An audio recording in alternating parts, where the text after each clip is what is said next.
Na druhém místě v této třídě se umístil Martin Zach.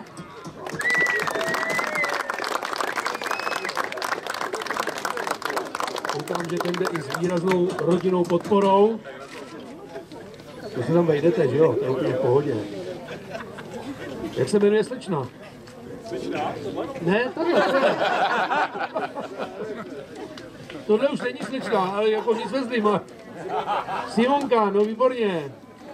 Jdeme na první místo.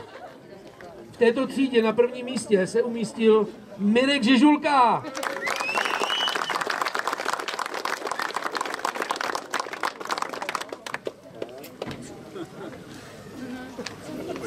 Ty ses rozcvičil, abys tam doběh nahoru, je?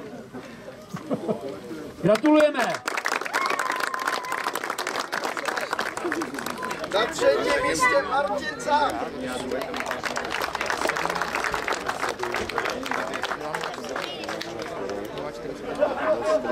Na druhém místě Kuba Gangur.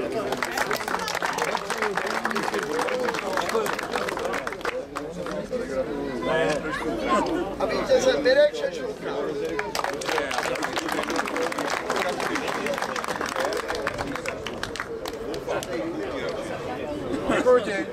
Petr.